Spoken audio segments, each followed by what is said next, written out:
Uncle Trev and the dishwashing machine.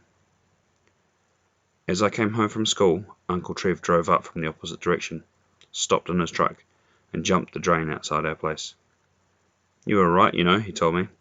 "Just look at all the water going to waste. There's got to be a way of using it to wash dishes." The drain outside our place wasn't very deep, but it was full of water from the shower we'd just had. The one across the road was deeper and carried more.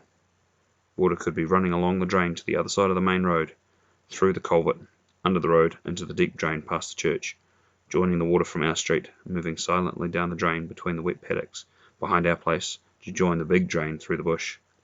The drains of Waharoa were dry most of the year, but there was almost always some water in the big drain throughout the bush. "That's the problem, of course," Uncle Trev said. "I've got everything worked out but for the water. Now, if I had a supply of water just like that," and he pointed to the drain, "I'd have nothing to worry about." "What's it like being back at school?" he asked. I said something, and he stood and looked at the water rushing along. Mum must have heard his truck, because she rapped on the front window, meaning she'd made a cup of tea. And was Uncle Trev going to stand out there forever staring at the water in the drain while the tea went cold in the pot? She gave me a cup of cocoa.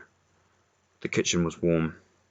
I sat and listened to them talk and heard Uncle Trev say, "It's not such a bad idea of yours, you know, washing your dishes in a barrel." I stared at him. How could he say such a thing? Mum would tear him limb from limb. She began quietly. "I thought we agreed," she said, "that dishes need washing regularly." "I'm thinking about a machine," said Uncle Trev. "A dishwashing machine, I suppose you'd call it. A barrel that's turned by water, like a water wheel, and the water washes the dishes at the same time. It'd be like holding your dirty dishes under a waterfall." I held my breath. My mother exploded. "I've never heard such nonsense in all my born days," she started. "Dishwashing machine indeed. Some people were born to be lazy. That's all I can say. If the good Lord meant us to wash our dishes in machines, then why did he give us hands? The few dishes you use wouldn't make more than a minute to wash in a basin full of hot water and a bit of soap." "By the way," she said, her voice quietening a little, "don't forget I'm making soap soon, and I'll need some mutton fat." I must have been tired after my first day back at school, because I don't remember hearing any more, but next time Uncle Trev called in, he'd picked up a huge barrel from the factory dump and had it on the back of his truck.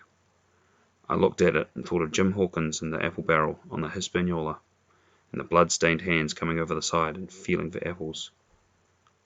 I said, "There's my dishwashing machine," Uncle Trev was saying. "Simple, isn't it? And I've got you to thank for giving me the idea." I looked around. I didn't want Mum to hear that. Uncle Trev went on, his voice full of enthusiasm.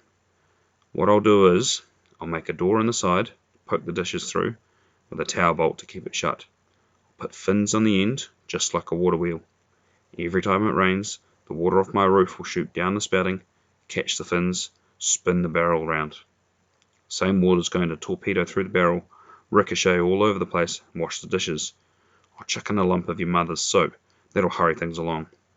I'll tell you what," he said. "Those dishes will be so clean, and you'll be able to see your face in them. I'll be able to drink out of a clean cup when I feel like it, instead of only having to once every month or so."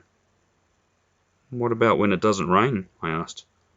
"You know what it's like out by the hills," he went on. "It rains most days at some time or other. I wouldn't mention it to your mother, though. You know how she's a bit funny about washing dishes every time you use them." I nodded. "I know," I said. "What about the plates? Won't they smash each other as the barrel goes round?" "I've got that worked out too," said Uncle Trev, "making a framework of number 8 wire to hold them. The soap will have a little wire container too. I'll tell you, it's going to be a treat to hear the rain falling and know my machine's working away, washing the dishes for me.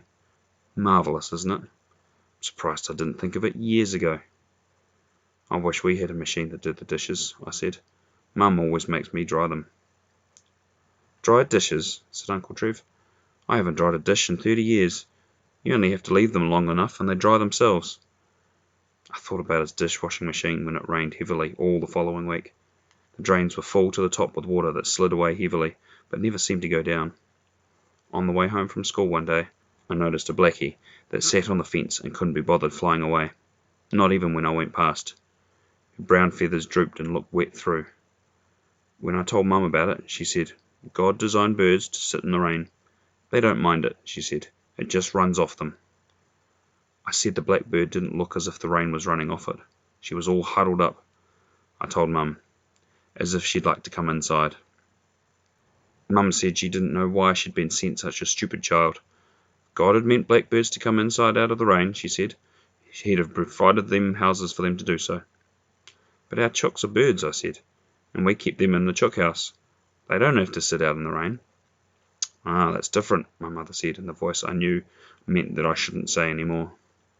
After the big rain finished, Uncle Trev came in and said he had been cut off by the river all week.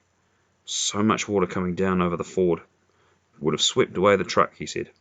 I'm out of tea leaves and tobacco, and besides, I need some new crockery. What's wrong with your old stuff? I asked. Well, he said, just before the rain started, I got my dishwashing machine rigged up, filled it with a few weeks of dirty dishes, spun away good-o, but the rain got heavier and heavier, and the barrel spun faster and faster. It seemed to go mad.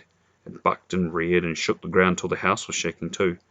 I had to go out and try and slow it down by ramming the shovel handle against the side, like a sort of brake. That water, though, it was shooting off the roof and out of the downpipe like a high-pressure hose. It hit the fins and shot the barrel round till I felt dizzy just looking at it. It was making a heck of a roar, like a chaff cutter gone mad. The cows galloped up and stood with their heads over the fence, wondering what was going on.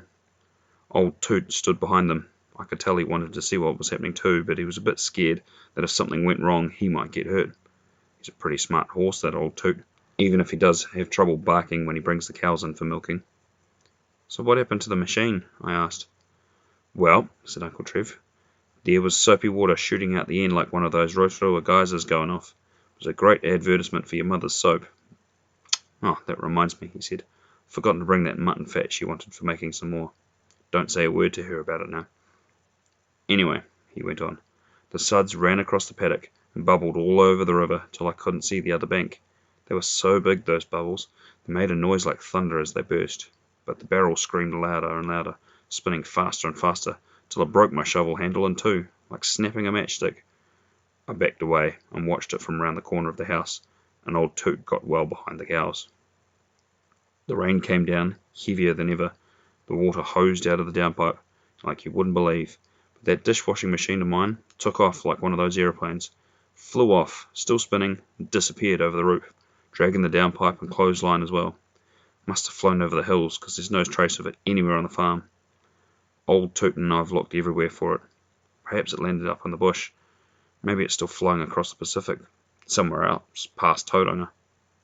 All my plates and cups were in it, so I've been drinking my tea out of the billy and eating off the camp oven lid for the past few days, waiting for the ford to go down.